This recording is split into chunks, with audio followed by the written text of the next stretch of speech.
Bueno, empezamos.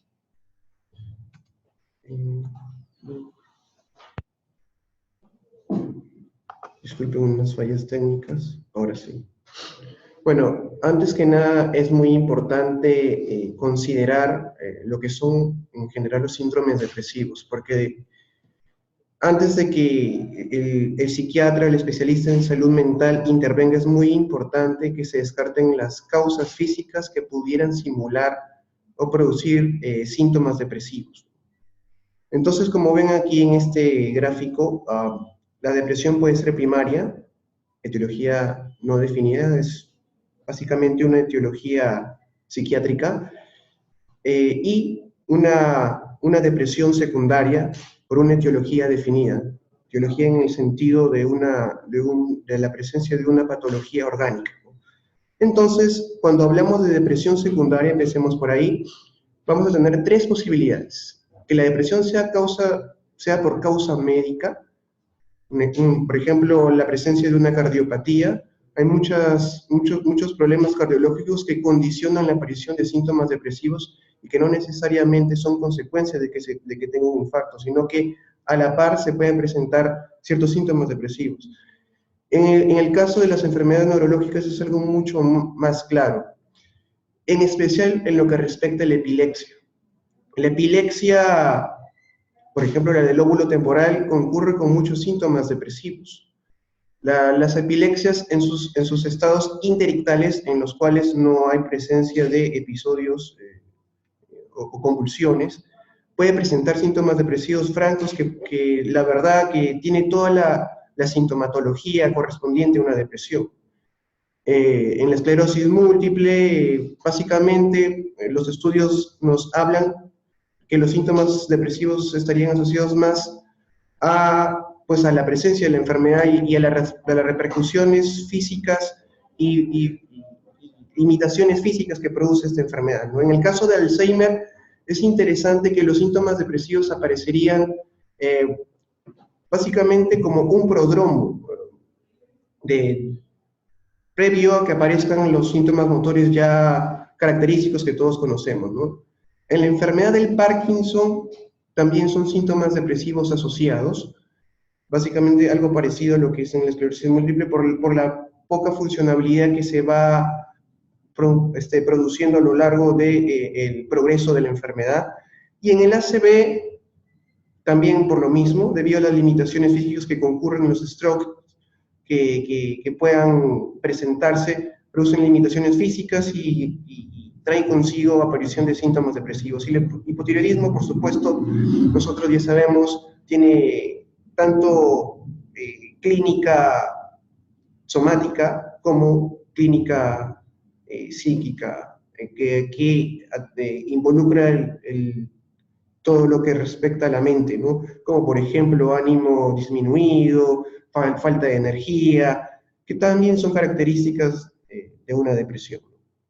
En cuanto a lo que respecta a otras alteraciones, bueno, psicosociales, pues situaciones que puedan presentar en algún momento, por ejemplo, lo que es un incidente que sucedió en la familia, como un asalto, una muerte de un familiar, que pues se condicionan la aparición de tristeza, la aparición también de sintomatología depresiva, y entre otras cosas, aquí es importante considerar la utilización de algunos fármacos que puedan condicionar la aparición también de síntomas depresivos, como los beta bloqueadores para la hipertensión, abuso de sustancias, el alcoholismo crónico, las benzodiazepinas, el alcohol junto con el clonazepam son sustancias que actúan sobre una parte del cerebro que inhibe, y el ser un inhibidor predispone a una inhibición en todo sentido, ¿no? Tanto motora como psíquica. La utilización de tetraciclinas, los calcio antagonistas, y por ejemplo una de las cosas interesantes que también en los últimos años se está viendo es la utilidad en lo que es la dermatología de la isotretinoína, ¿no? Que también se asocia a síntomas depresivos, incluso hasta ideas suicidas. Entonces, cuando nosotros hemos definido, se ha descartado, hemos considerado la posibilidad de estas condiciones físicas médicas o psicosociales, o la utilización de medicamentos que podrían presentar esos síntomas depresivos, nosotros ya podemos quedarnos solamente con lo primario, que sería las causas psiquiátricas de un síndrome depresivo. Este síndrome depresivo, pues, en primera instancia tendríamos que definirlo, ¿no? Perdón. De hecho, hay algunas escuelas y estudiosos de este tema de los trastornos del ánimo que hablan que lo primero que tendríamos que hacer es descartar una depresión bipolar. Eso ya lo vamos a hablar un poquito más adelante. Pero, bueno, la depresión se puede dividir en depresión unipolar, simplemente el común y silvestre, la común y silvestre mencionada depresión, trastorno depresivo mayor, según las categorías y clasificaciones diagnósticas, y la depresión bipolar, que forma parte del trastorno bipolar, ¿no? Como sabemos, en el trastorno bipolar hay una fase depresiva y hay una fase maníaca.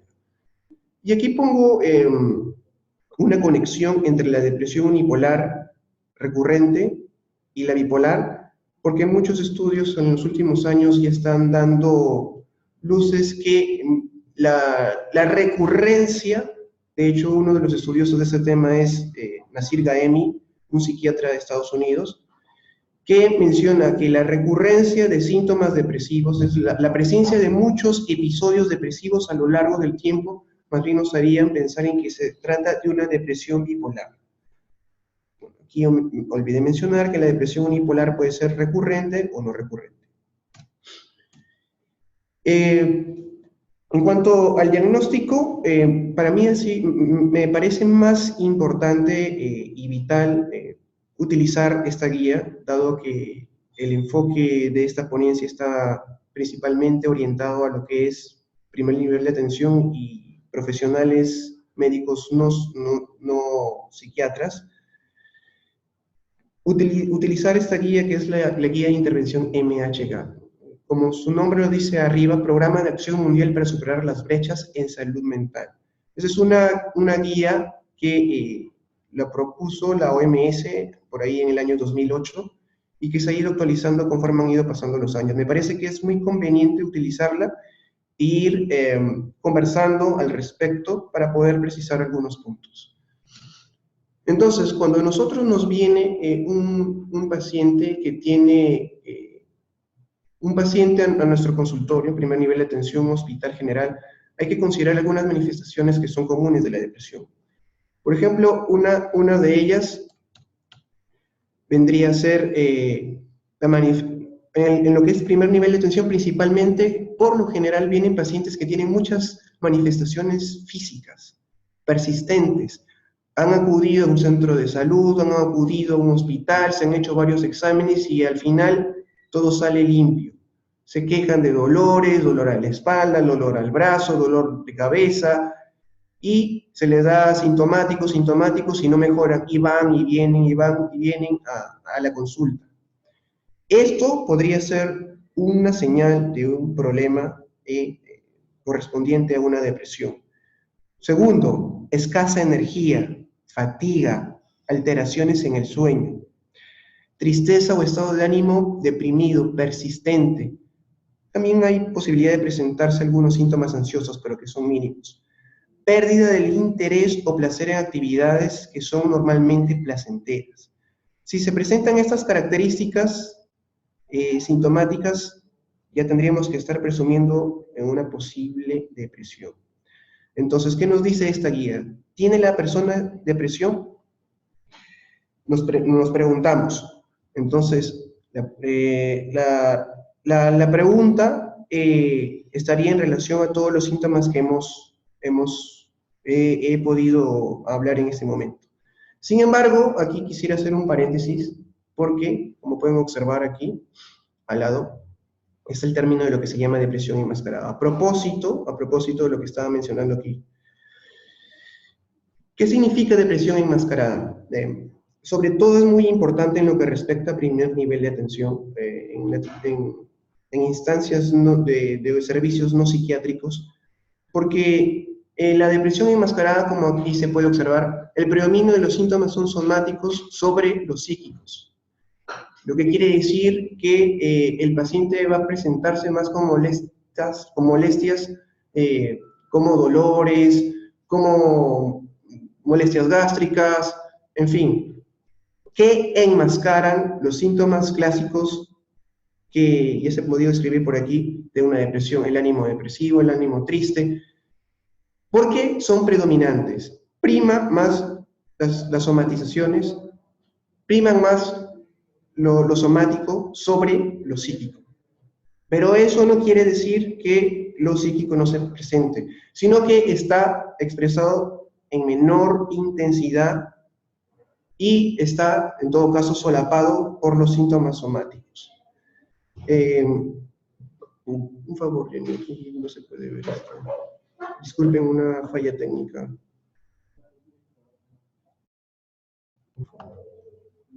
Ya. Perdón. Muy bien. Entonces, cuando nosotros hablamos de una depresión enmascarada, que es la que comúnmente se suele presentar en primer nivel de atención, vamos a tener que considerar estas tres características. Menor gravedad de los síntomas. Síntomas psíquicos. El ánimo triste puede ser evidente, pero no tan evidente. Hay mayor duración de todos estos síntomas somáticos. No es que recién apareció hace un mes, 2 meses, sino que ya lo tiene 6 meses, hace un año, está con esas molestias y durante 6 meses y un año ha venido a la posta manifestando todas estas características. La evolución es no fásica, con lo clásico que normalmente es las características clínicas de una depresión, que son episodios que aparecen a lo largo de la vida. Por lo general, la depresión enmascarada vienen a ser síntomas que se presentan de manera persistente.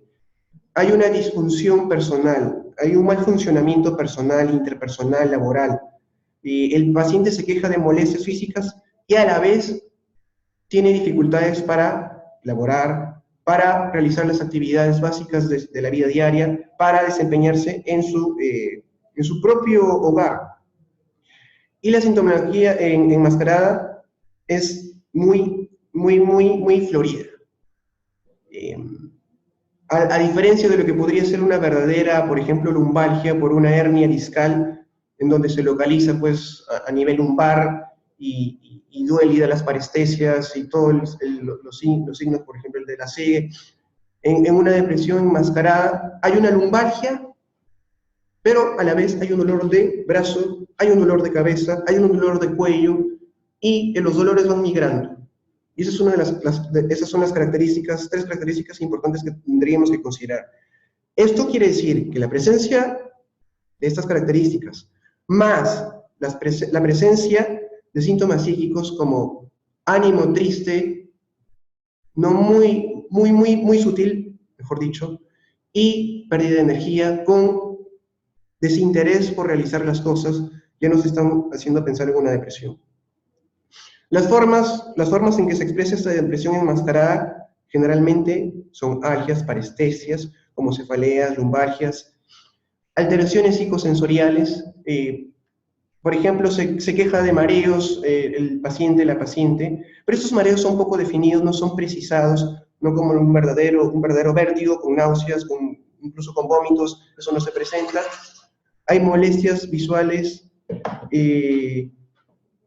pero, por ejemplo, se queja, el paciente viene con dolor, con sensación de dolor al ojo, pero no es exactamente el ojo que le duele, sino es la sensación. Tiene un gusto metálico, hay presencia de ruidos en los oídos, no necesariamente como se presenta un tinnitus. Y entonces, aquí lo característico es que se presentan todos estos síntomas, pero a la vez hay un sentir. Hay un estado emocional que es percibido y que puede ser percibible por el médico que le esté evaluando. Bueno, aquí olvidé mencionar anteriormente que el dolor que se presenta en las algias, en las algias y cuando también se presentan parestesias, Es un dolor que altera el estado anímico, lo pone triste, lo pone decaído, lo pone irritable. Ese dolor, bueno, ya había comentado que no es localizable, es indefinido, pero es un dolor que cansa, que agota, que agobia. El paciente se presenta a la posta quejumbroso, querellante de este dolor, que le ayuden, que le den medicamentos. No confundirlo con una hipocondría, porque la hipocondría ya tiene otras características. También van a presentarse alteraciones digestivas, cardiorrespiratorias,